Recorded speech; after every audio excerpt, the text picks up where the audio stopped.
नहमदहु व नसल्ली अला रसूलिहिल करीम अम्मा बाद फ़ाउज़ बिल्लाहि मिनश शैतानिर रजीम बिस्मिल्लाहिर्रहमानिर रहीम। अस्सलामु अलैकुम नाज़रीन, मैं चिश्ती इस्लामी खजाना यूट्यूब चैनल की जानब से आपसे मुखातब हूँ। मैं अल्लाह करीम से आप सबकी खैरियत नेक चाहता हूँ। अल्लाह करीम आपको और मुझ नाचीज़ को अपने हिफ्ज़ो अमान में रखे।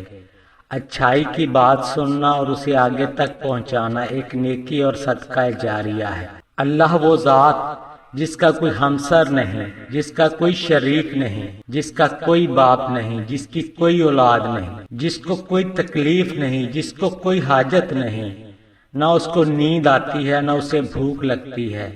वो कुन फयकुन कह दे तो वो हो जाता है जो क़यामत तक के सारे जिन्नों इंस मिलकर भी नहीं कर सकते। वो अल्लाह है, वो करीम है, वो रहीम, वो कद्दूस, वो जलील, वो खलील, वो हई, वो कय्यूम। अल्लाह हम सब के खालिक व मालिक का असल नाम है, बाकी सब सिफाती नाम है।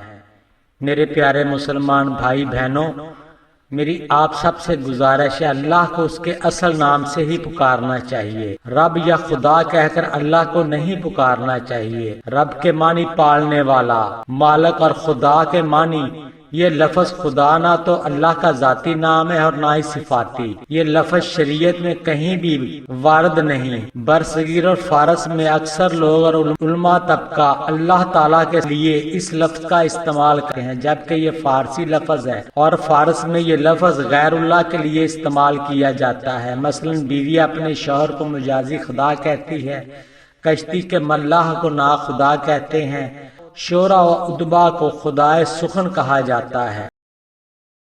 और खराबी का सबसे बड़ा पहलू ये है कि मजूसियों के कीदे के मुताबिक दो खुदा हैं, एक हुस्दान अच्छाई का खुदा और दूसरा हरमन बुराई का खुदा। और अल्लाह ताला इन तमाम अयूबो नकायस और किसी की अदना शिरकत से भी पाको बर्री है। लफ्ज़ खुदा मौजूदा दौर में इतना आम हो गया है कि अगर लोगों को लफ्ज़ खुदा के नफी के बारे में कहा जाए तो वो अक्सर लोग ये कहते हैं कि इतने बड़े बड़े उलमा भी तो खुदा कहते हैं। तो मेरे प्यारे इस्लामी भाइयों बहनों, मैं को मुफ्ती नहीं, लेकिन अल्लाह को खुदा के नाम से पुकारना इस्लाम में कहीं भी साबित नहीं होता, कहीं भी साबित नहीं होता। हमें कोशिश करनी चाहिए कि हम इतनी बड़ी गलती से बचें और दूसरों को बचाएं। अल्लाह तो वो प्यारा और साहिब ताकत नाम है जिसे सिर्फ एक दफा दिल से पुकारने से अर्श हिल जाते हैं। और नाम के सदके हमें जो रूहानी और दुनियावी इनाम मिलने होते हैं वो खुदा कहने से हासिल नहीं होते। तो अर्ज है कि जो मुसलमान है इसको लफ्ज़ अल्लाह की पहचान बहुत खूब होती है, क्योंकि नमाज और तलावत कुरान के दौरान कई दफा अल्लाह को याद किया जाता है। मुसलमान भले मुल्क फारस का हो या अंग्रेज हो, खूब जानता है हमारे खालिक हकीकी का नाम अल्लाह है। बस ये कुछ लोगों की बनावटी बातें और हीले बहाने होते हैं कि सही हदीस के दलाइल होते हुए भी सही हदीस को नहीं मानते, फिर गलत बात पर गलत दलाइल देकर अड़े रहते हैं, सिवाय इन लोगों के जिनको अल्लाह ताला ने हदायत और समझ दी हो। इनके लिए कुरान की सिर्फ एक आयत ही दलील के लिए काफी है। आइए इसको मजीद समझने के लिए कुरान करीम की आयत देखते हैं। अल्लाह ताला का फरमान है, और अच्छे अच्छे नाम अल्लाह के ही हैं, बस इन नामों से अल्लाह ही को मासूम किया करो और ऐसे लोगों से तल्लक भी ना रखो जो इसके नामों में कजरोई करते हैं। इन लोगों को इनके किए की जरूर सजा मिलेगी।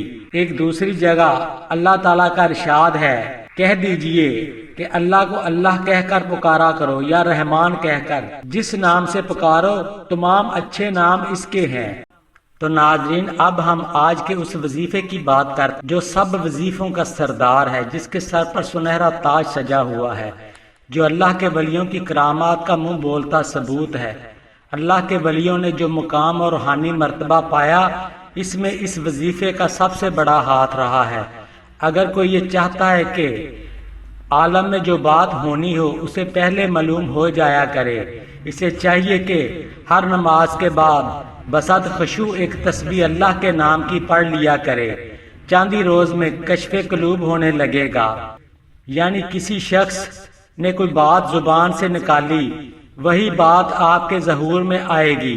اس کے خلاف نہیں ہوگی، یا فلاں شخص کوئی کام کرنے کی کوشش کر رہا ہے، وہ آپ پر ظاہر ہو جایا کرے گا۔ مدامت کر لی تو مقام اور مرتبہ حاصل ہو جائے گا جو بڑے بڑے پیروں اور فقیروں کو حاصل ہوتا ہے۔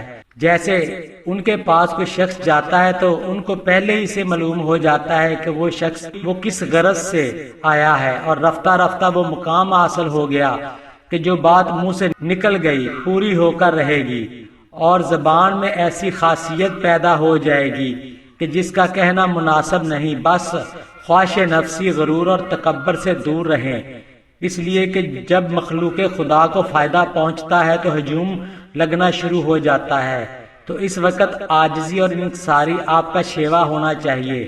زبان سے کوئی ایسا لفظ نہ نکالیں جو اللہ تعالیٰ کے حضور ناگوار گزرے۔ یہ ایک ایسا راز ہے، اگر آپ اس کو سمجھ گئے تو پھر کوئی آپ کو کسی میدان میں مات نہیں دے سکتا۔ اولیاء اللہ اور بزرگان دین کا ہمیشہ معمول اس میں ذات کا ہی رہا ہے، جس کی بدولت انہوں نے وہ مقام اور بلندی پائی جو آج تک قائم و دائم ہے۔